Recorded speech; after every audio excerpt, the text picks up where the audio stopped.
हनुमान जी और बाली के बीच युद्ध।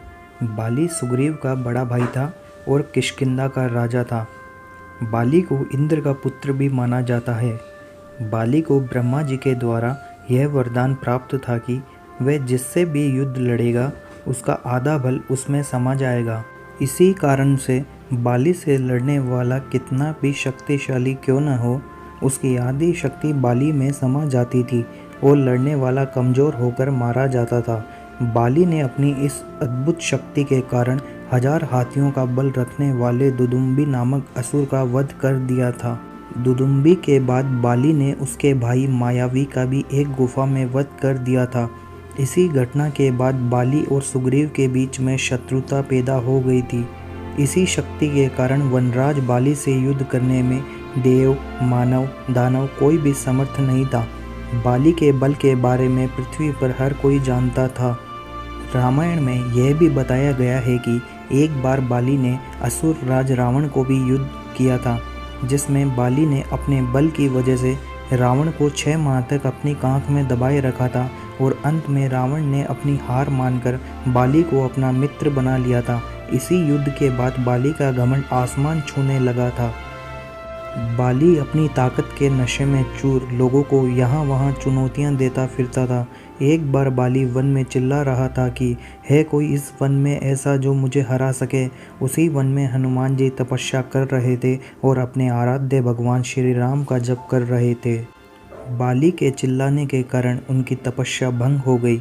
उन्होंने बाली से कहा कि वानर राज, आप अति बलशाली हैं, आपको कोई भी नहीं हरा सकता, लेकिन आप इस तरह से चिल्ला क्यों रहे हैं। यह बात सुनकर बाली को क्रोध आ गया। उसने हनुमान जी यहाँ तक कि भगवान श्री राम को भी चुनौती दे डाली।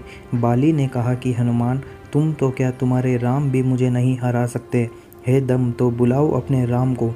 राम जी का उपहास सुनकर हनुमान जी को गुस्सा आ गया और उन्होंने बाली की चुनौती को स्वीकार कर लिया।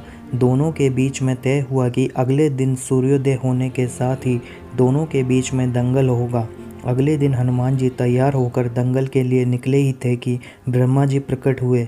उन्होंने हनुमान जी को समझाने की कोशिश की कि वह बाली की चुनौती को स्वीकार न करे। इस पर हनुमान जी ने कहा कि प्रभु, बाली जब मुझे ललकार रहा था तब तक तो ठीक था, लेकिन उसने भगवान राम को भी चुनौती दे दी है, इसलिए मैं उसे सबक सिखा कर रहूँगा। ब्रह्मा जी ने फिर से समझाने की कोशिश की। हनुमान जी बोले कि अगर अब मैं पीछे हट गया तो दुनिया क्या कहेगी। इस पर ब्रह्मा जी ने कहा कि ठीक है, आप दंगल के लिए जाओ, लेकिन अपनी शक्ति का 10वां हिस्सा ही लेकर जाओ, शेष अपने श्री आराध्य के चरणों में अर्पित कर दो। दंगल से लौटकर आप ये शक्ति पुनः हासिल कर लेना।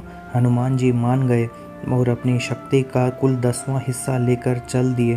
दंगल के मैदान में कदम रखते ही वरदान के मुताबिक हनुमान जी की शक्ति का आधा हिस्सा बाली के शरीर में चला गया। इससे बाली के शरीर में ज़बरदस्त हलचल शुरू हो गई। उसे लगा कि ताकत का कोई समुद्र शरीर में हिलोरे ले रहा हो। चंद पलों बाद ही बाली को लगा कि उसके शरीर की नसें फट जाएगी और खून बाहर निकलने लगेगा।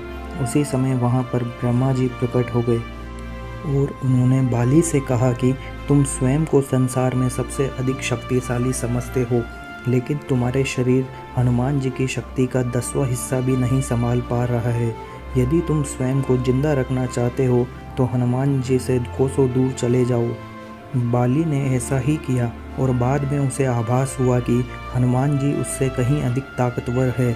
उसने हनुमान जी को दंडवत प्रणाम किया और बोला, अथाह बल होते हुए भी हनुमान जी शांत रहते हैं और श्री राम भजन गाते रहते हैं।